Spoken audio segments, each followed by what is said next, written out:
This is Twisted Granny Tarot, and thank you for coming to this video recording of Capricorn for the month of July, done with a horoscope pattern for the diagram. So in this horoscope pattern, the Babylonians invented a pie with 12 slices in it. That's what we call it. And each one of these slices is labeled with a topic of a person's life. Second house is your money.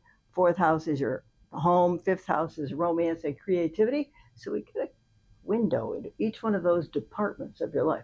I think you'll like it. Okay? So before we begin, I found out something interesting about the month of July. July 6th is the day sacred to all horned goddesses of the ancient pagan religions. The deer mothers, Europa, Hathor, Hera, Io, Ishtar, Isis, Juno, Selene, and others. Those are just examples of pagan deities, pagan women deities. We were worshipped back then.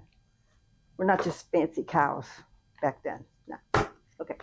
All right, so I'm going to finish this shuffling, and we'll cut. And we'll start with Capricorn's first house for the month of July. I'm not expecting anything bad, to tell you the truth. Most people are going to be safe. And most people will be able to conduct their lives the way they've always conducted them. Okay, let me have a little prayer. Capricorn needs to know and ask in the name of the goddess and the gods. So will it be. Okay. And we're going to cut the cards twice to the left. That's your left hand. All right. Ready? First house. Oh, look. A new beginning. This is a messenger about business. Oh my goodness, Caps. Look at what you got. Are you looking at this? Do you see this? This is the Wheel of Fortune, which is it's a luck. Obviously, it's a good luck card. And because this is a face card, these two are going in the same house because I need a modifier. What's that guy going to be talking to a Cap about? About good business stuff. That's what. Okay. Second house is money. You guys are striking it rich, according to this.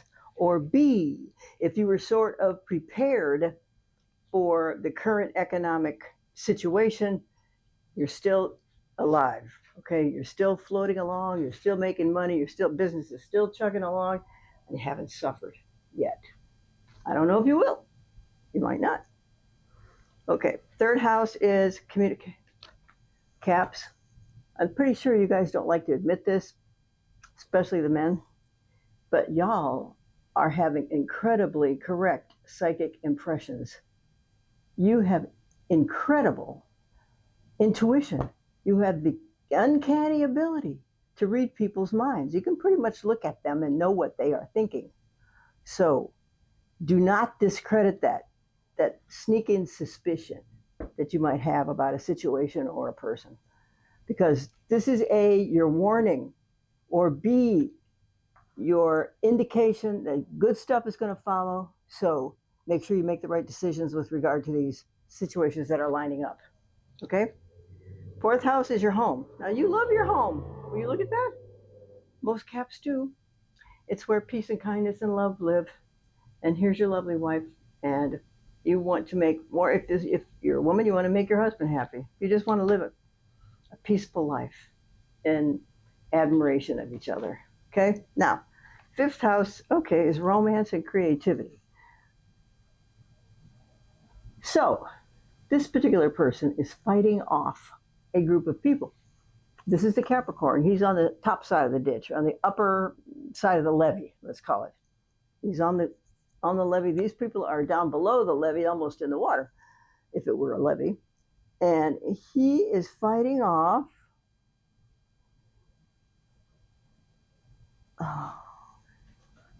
he's fighting off people who want him to do something, but he's not in favor of it, or she's not in favor of it. She doesn't want to start it. She doesn't want to do it. Maybe her plate is full already. She doesn't want to take on any more projects. But definitely about the fifth house of romance and creativity. And maybe, kids, maybe you have so much work you don't want to take a vacation. So we'll just have to leave that there for a minute. All right. Sixth house, work and health. When we say work, we mean mundane things, mundane record keeping, mundane housekeeping types of stuff that people do at work.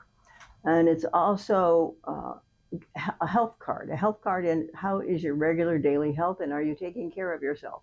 Vitamins, walking, lift weights, whatever you need to do. But this card specifically indicates that in one of those categories, health or work, that there is going to be an unexpected gift come to you out of the clear blue sky. These these represent the tools that you work with now, or the rewards that you've achieved from previous days of months, years of work, and you're kind of bored with it. You need a refresher, or something refreshing to do.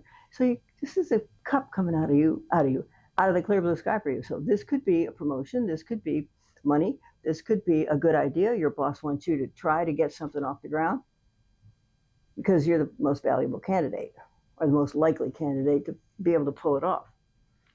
So ponder that. Look for that.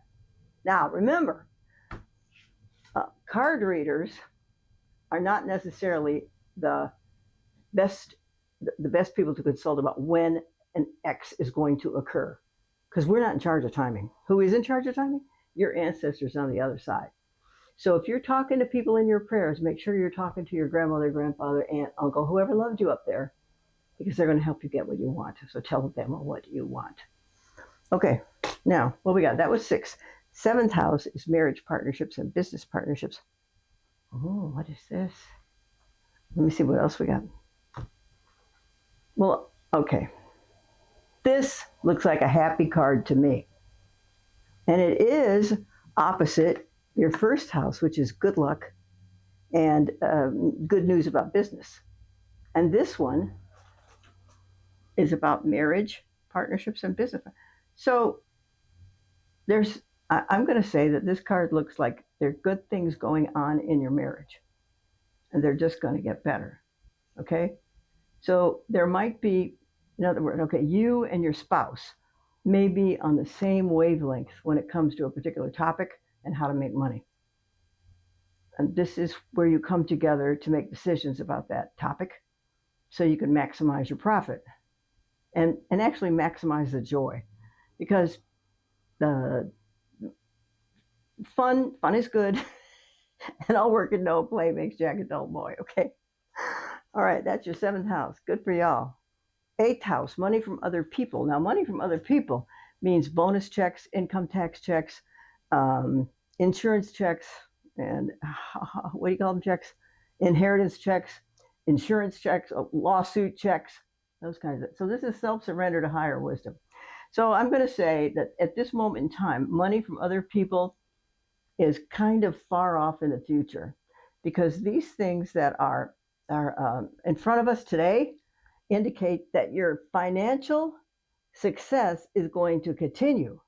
But is it going to expand by leaps and bounds overnight? No, but you already know that, because you're kind of like, there might be like what some people call a long turnaround time. A customer places the order, she has to wait for the item to be manufactured, she's got to have it assembled, so some of these things are far off in the future, and you realize this, because this is a card of, it's called self-surrender to higher wisdom, meaning that many times you are aware that the situation that you find yourself in at work is not ideal. However, you realize these lulls in the activity exist. Okay? Did I turn that on?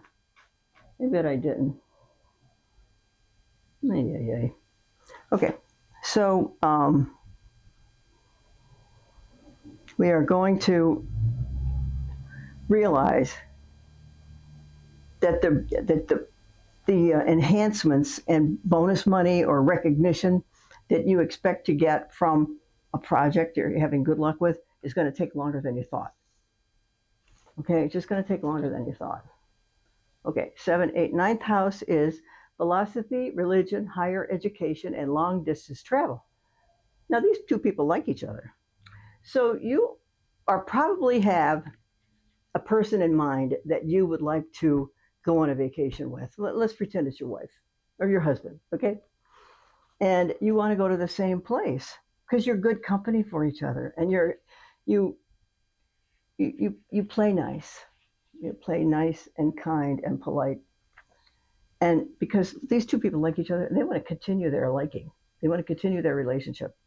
So when a person travels with another person, it could bring out the best in people, or it could bring out the worst. So as long as the planes are on time and the trains are on time, that's a big deal with a lot of people. Why wouldn't it be?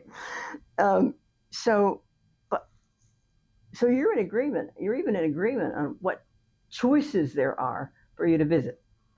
But let's get back to ninth house: philosophy, religion, higher education, and long distance travel. What I'm trying to explain is that one of the topics in that house is long distance travel, and there might be a reason that you all both may have put it off for a long period of time because you needed to stabilize your family finances.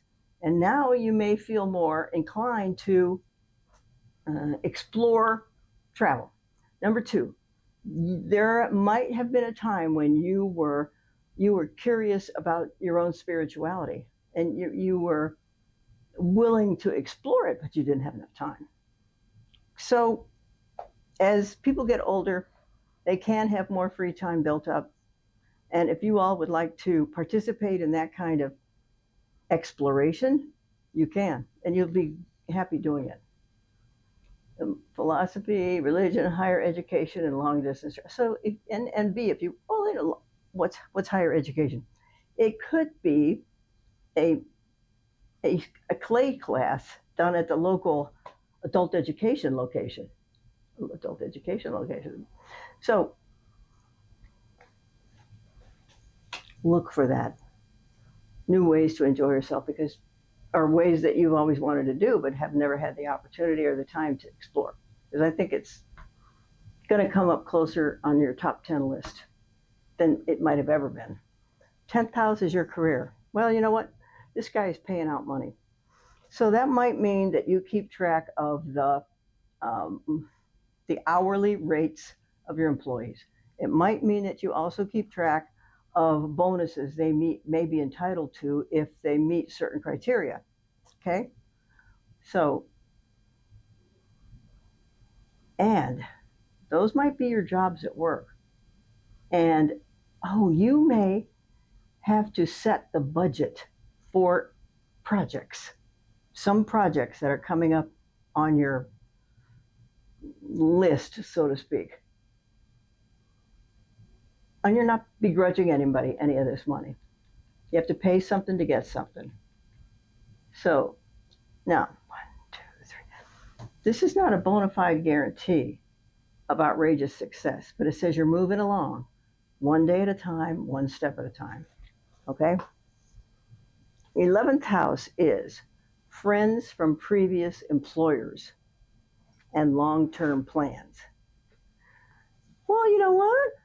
Some people keep track of friends from previous employers, and you might be one of them. Some people leave a place of employment and they never look back. But there seems like for you caps, for some of you we might be talking about right this minute, is there will be opportunities for you to come in contact with them. You might need them for some exploratory manifestation. How about that? Okay, 12th house. Oh, long-term plans. Where do you want to be in 5 years? Where do you want to be in 10 years? This is you want to still be in love, and you want to still have fun with the person that you like having fun with. So I'm predicting good stuff. Okay, 12th house is what you think about when you go to sleep at night. Now this represents a woman who is an air sign. And sometimes people who are air signs, they might be a little bit fuss budgets. They like to talk. They're very friendly. They're usually pretty diplomatic. And there may be some ticklish situations in your life that may need the advice. Are you ready for me? You may need to talk to somebody about a problem at work because you want to talk to the person who's real close to HR, maybe. Okay? Now, this is not a bad card. It's just you're going to have a conversation with somebody about things. Wait a minute. About things that are within your realm of, within your bailiwick. Now, with the second card, this is a face card. So the modifier on top of it is this poor person here. All he can do is think about money. So actually, kind folks out there, you caps, some of the things you think about before you go to sleep are you worry about money. You worry about money. Is this check going to come in? Am I going to have enough to buy that? Is that order so I can finish this project coming in? All that stuff that has to do with money. Where's the money? Who's tracking the money? That kind of thing. So if you lost sleep because you worry about money, that's sadly, it's an American pastime, right? And here you are. This card covers the general situation here. So this card has a role to play. This card depicts a person who has, well, what it represents is he has plowed the garden, he's planted the seeds, he's watered the garden, and now it's time to pick the fruit. So these plans and these projects that are up in the air are fixing to come down at some point. And actually, you don't need to be worried about any of them. They are going to perform satisfactorily enough so that you can feel, if you can't feel great about it, you'll feel pretty good about it because you got close to the goal. That's a goal too. So these projects, see these pentacles represent the projects you're working on, the fruit you're ready to pick. It is a depiction of success, early success. And you want to make sure this success travels through with you to the rest of the year. Now, it's going to be July. This is the July horoscope. So you got, 6 more months to go. All right. Now, what else do we have? I don't know if we have anything else. But let's just, we got that one? All right. Let's just pull out one card here and see if we, what's an extra bonus card? Oh no, we're not talking about this one. A happy card. Because that's what we want to see. We want to see a happy card. All right, so I think you're going to have fun. There'll be some disappointments, but you're going to be good. Okay, Mr. and Miss Cap, nice talking to you. Thank you for joining me. This is Twisted Granny Tarot. Please come back soon. Thanks, bye.